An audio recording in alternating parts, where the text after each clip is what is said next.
Assalamualaikum warahmatullahi wabarakatuh. Perkenalkan, nama saya Amir Mirza Ikhlas. Saya mahasiswa dari Universitas Islam Negeri Sultan Maulana Hasanuddin Banten. Saya dengan NIM 241110028. Saya dari prodi Ahwalus Syasiah atau orang-orang tuh menyebutnya dengan Hukum Keluarga Islam semester 4 dari Fakultas Syariah. Tahun ajaran 2026. Baik, sebelumnya tujuan daripada tag video pada hari ini itu adalah untuk bertujuan memenuhi ujian tengah semester saya pada mata kuliah Contract Drafting. Nah, di sini saya akan mempresentasikan seputar tentang Contract Drafting gitu ya. Contract Drafting.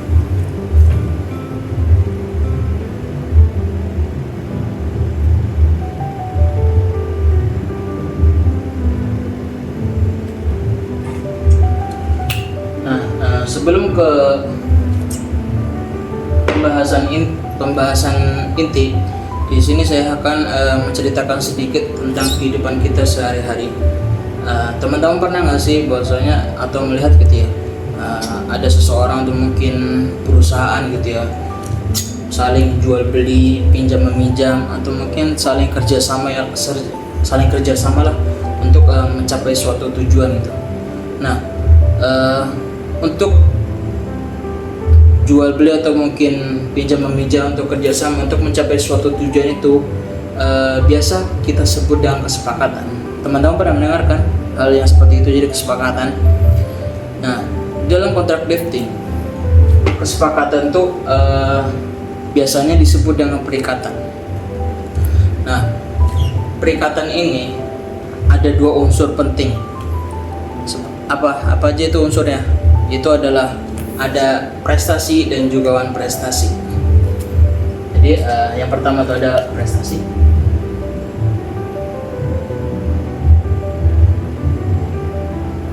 Kedua itu wan prestasi. Nah, saya akan menjelaskannya satu persatu dan juga beserta contohnya. Apa sih prestasi? Teman-teman pernah dengar istilah daripada prestasi ini? Prestasi itu adalah kewajiban yang harus dilakukan atau dipenuhi atas dasar kesepakatan dari dua pihak atau mungkin lebih.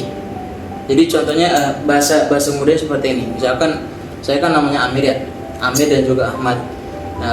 Amir dan Ahmad ini membuat perjanjian. Jadi membuat perjanjian, misalkan saya dengan si Ahmad tuh janji untuk saling kerjasama membangun suatu bisnis. Misalkan bisnisnya seafood lah, misalkan bisnis seafood. Nah, itu bisa dibilang dengan prestasi. Nah, dalam perjanjian itu harus dipenuhi, tidak boleh dilanggar. Nah, makanya itu dalam perspektif hukum perdata membahas tentang prestasi ini ada tiga hal atau tiga unsur gitu. Apa sih tiga unsur ini?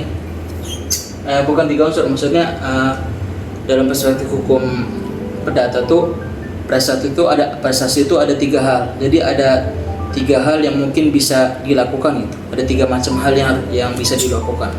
Yang pertama itu adalah memberikan sesuatu atau biasa disebut dengan levering.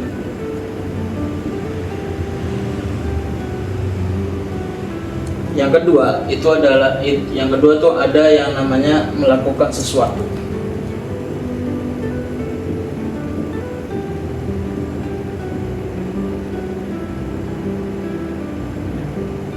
Atau biasa disebut dengan doing. Nah, yang ketiga itu ada yang namanya tidak melakukan sesuatu.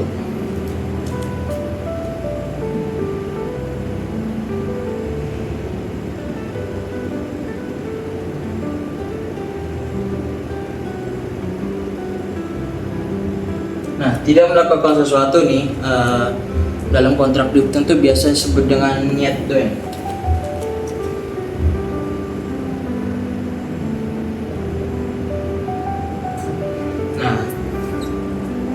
Di sini saya akan menjelaskan satu persatu dari 3 hal ini yang bisa dilakukan oleh si prestasi ini. Jadi yang pertama ada memberikan sesuatu. Apa sih memberikan sesuatu itu? Saya akan mengambil contoh dari suatu perusahaan makanan deh. Misalkan ada perusahaan pizza dan juga perusahaan saus. Jadi misalkan dari perusahaan pizza ini mereka kehabisan bahan pokok saus ini. Jadi saus mayonis itu mereka kehabisan. Nah, otomatis si pizza ini kan membutuhkannya. Nah, berarti dia nanti akan membeli saus dari perusahaan ini, perusahaan perbumbuan lah gitu, saus itu. Nah, untuk bisa mendapatkannya itu saus itu dari perusahaan pizza itu, untuk mendapatkan sausnya itu harus mencapai kesepakatan atau perjanjian. Perjanjian seperti apa? Nah, perjanjiannya tuh kalau si perusahaan pizza tuh mau saus dari perusahaan si saus ini, maka mereka harus memberikan uang. Nah, kalau misalnya mereka dari perusahaan pizza memberikan uang, otomatis nanti perusahaan dari saus ini akan memberikan sausnya kepada pizza ini. Jadi seperti itu ya, bisa dibilang jual belilah gitu. Jual beli itu artinya bisa diartikan memberikan sesuatu atau levering gitu ya. Jadi seperti itu. Selanjutnya yang kedua, melakukan sesuatu atau doing. Apa sih melakukan sesuatu itu? Ini misalkan saya lagi mencari loker, misalkan saya habis atau mungkin lagi liburan ya, habis UAS gitu ya, liburan atau itu kan kosong ya biasanya. Nah, untuk mengisi waktu kosong saya itu saya mencari loker atau lowongan kerja gitu ya, lowongan kerja sebulan itu atau mungkin magang sebulan gitu ya. Nah, di situ saya akan bekerja pada suatu jasa lah, maksudnya suatu perusahaan lah, misalkan entah itu di Kemenak atau mungkin DPR atau mungkin kementerian lainnya, pokoknya itu nanti saya akan bekerja lah gitu. Nah, dari bekerja itu harus mencapai kesepakatan. Misalkan nih saya bekerja di magang gitu ya, magang di Kemenak, itu ada perjanjian berapa waktunya dan kapan waktunya, kapan waktunya, jam bekerja itu kapan aja gitu. Misalkan saya magang itu di Kemenak, jatahnya sebulan. Magang Kemenak itu jatahnya sebulan, dan juga waktu berangkatnya itu dari pagi dan pulangnya sore. Nah, di situ kan ada kesepakatan antara saya dan juga Kemenak. Nah, itulah disebut dengan prestasi dalam bentuk melakukan sesuatu. Selanjutnya, tidak melakukan sesuatu. Apa sih tidak melakukan sesuatu tuh? Jadi saya ambil contoh dengan diri saya lagi. Si Amir misalkan bekerja di perusahaan baju. Nah, saya di perusahaan baju itu saya jadi manajer nih. Jadi manajer, otomatis saya tahu dong isinya bagaimana, isi positifnya, isi negatifnya, seluk-beluknya, atau mungkin manfaat dari perusahaan itu seperti apa, saya kan tahu ya. Terus juga privasinya, hal-hal yang disembunyikan tuh apa aja, saya kan tahu kan. Nah, itu ada perjanjiannya. Jadi perjanjian itu saat saya manajer, saya bisa menjaga nama baik dari perusahaan itu gitu. Jadi ibarat mah saya itu benar-benar melindungi dari suatu perusahaan gitu loh. Nah, makanya di sini ada istilah tidak melakukan sesuatu, tapi tidak melakukan sesuatu itu kita menjaga dari sesuatu tersebut ya, kayak saya tadi. Jadi saya jadi manajer di toko baju, itu saya menjaga hal-hal negatif dari perusahaan itu untuk tidak diomongin ke orang-orang luar sana. Jadi jangan sampai orang-orang luar sana itu tahu bahwasanya oh ini tah sisi negatif dari perusahaan baju ini, oh ini tah ternyata dari perusahaan baju ini banyak utang yang menumpuk. Nah itu saya sebagai manajer itu tidak boleh ngomong keluar orang-orang luar sana. Itulah bagian prestasi dalam bentuk hal tidak melakukan sesuatu. Atau ya, saya selanjutnya akan menjelaskan apa itu one prestasi. Jadi one prestasi itu adalah kesepakatan dua pihak gitu ya kan, tapi pihak ini tidak misalkan ada kreditor dan debitur gitu ya. Apa sih kreditor dan debitur tuh? Sebelumnya sini saya akan menjelaskan dulu ya. Jadi di dalam prestasi ini ada yang namanya kreditor dan debitur.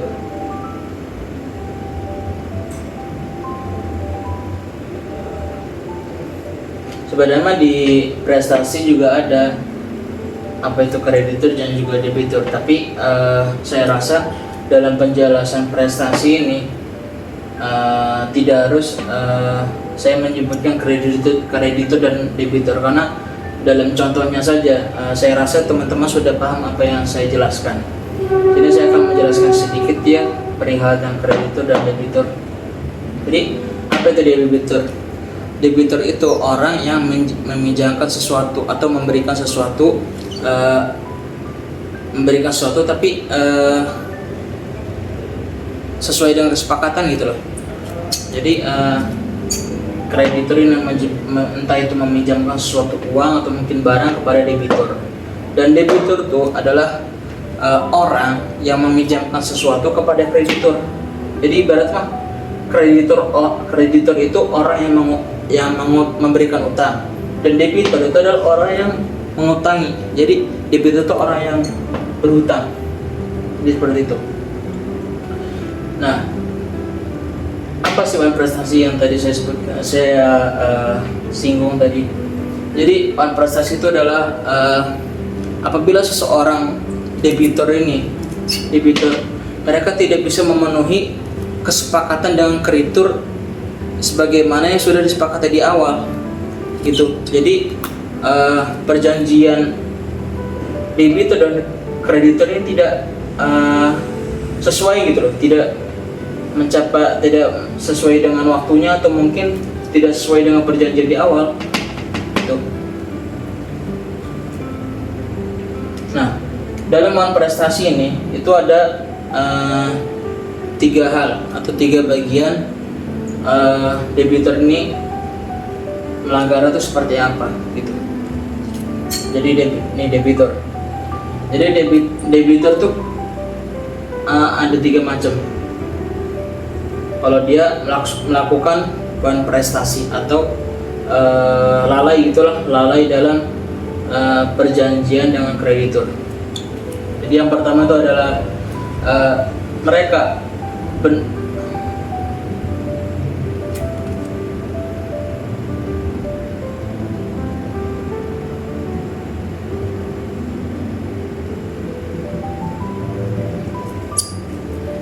yang pertama itu si debitur tuh melalaikan perjanjian dengan kreditor. Jadi misalkan kreditor dan debitur ini sepakat bahwasanya di tanggal 29 Juni itu harus mencapai kesepakatan gitu. Misalkan kreditor dan debitur ini membuat perjanjian pada tanggal 1 Mei gitu, 1 Mei. Nah, kesepakatannya 1 Mei. Nah, untuk mencapai kesepakatan ini berdua ini mereka harus mencapai pada tanggal 29 Juni itu. Akan tetapi si debitur ini melalaikan perjanjiannya, dalam artian mereka tidak melakukan sesuatu gitu. Jadi terus yang kedua itu ada yang namanya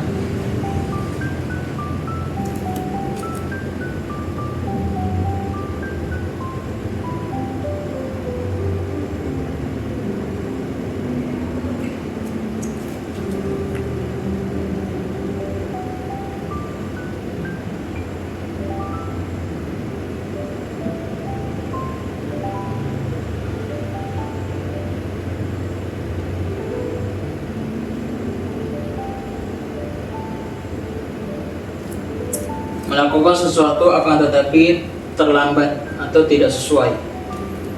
Misalkan si debitur nih ibarat mah kurir gitu ya, kurir atau tukang paket lah gitu. Misalkan si debitur nih tukang paket gitu ya, nah kreditur nih si pelanggannya yang beli barangnya. Misalkan kreditur mau beli suatu barang dari debitur gitu ya, nah si debitur ini bilang bahwasanya barang ini akan sampai pada tanggal 1 Desember. Mereka memesan barangnya di tanggal 25 November. Nah, akan tapi perjanjian di awal tuh yang harusnya datang barangnya tuh datang 1 Desember. Mereka jadinya datangnya tanggal 2 Desember. Nah, otomatis mereka kan lewat nih, lewat 1 hari yang harusnya tanggal awalnya tuh tanggal 1 Desember. Ya, tanggal perjanjian di awal 1 Desember. Nah, disitulah disebut dengan melakukan sesuatu akan tapi terlambat atau tidak sesuai. Jadi si debitur yang berjanji bahwasanya paket itu akan datang pada 1 Desember, akan tetapi telat. Mereka malah mengirimnya pada tanggal 2 Desember. Jadi seperti itu. Selanjutnya, itu ada yang namanya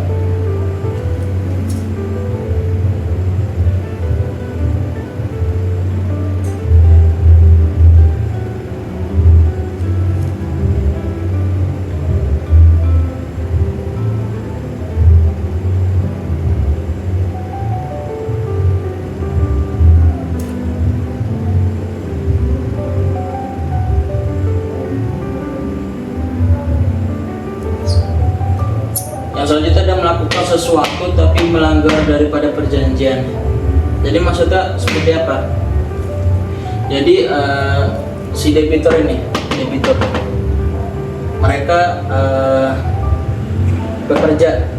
bekerja di suatu toko milik kreditur gitu.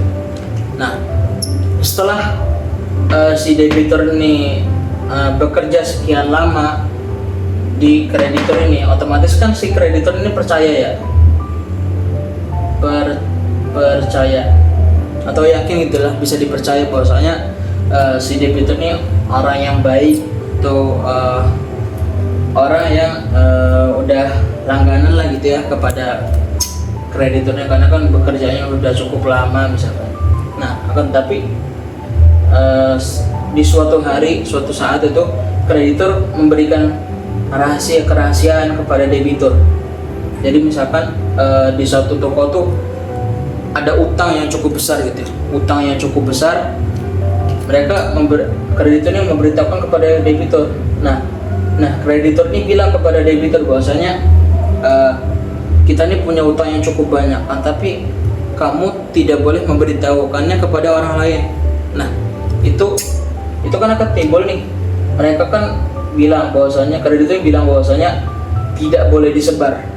Jadi utang dari perusahaan ini, kreditur itu tidak boleh disebar oleh debitur. Jadi yang boleh tahu tuh hanya debiturin doang, nggak boleh dikasih tahu ke orang lain. Nah, itu kan udah muncul kan kesepakatan atau perjanjian kan, tapi di suatu hari debitur nih misalkan dia nongkrong lah, main-main gitu ya. Tiba-tiba si debitur nih berkhianat kepada kreditur. Mereka membocorkan toko dari pemilik kreditur ini. Si debitur ini bilang bahwasanya di toko punya kreditur nih banyak utang yang cukup menumpuk gitu ya, utang menggunung, yang sehingga si perusahaan kreditur ini tidak bisa membayarnya. Nah, itu kan dibocorkan kerahasiaan toko dari milik kreditur ini. Nah, itulah disebut dengan melakukan sesuatu tapi melanggar perjanjiannya gitu. Mereka debiturnya melakukan sesuatunya apa? Melakukan sesuatunya tuh yang tadi itu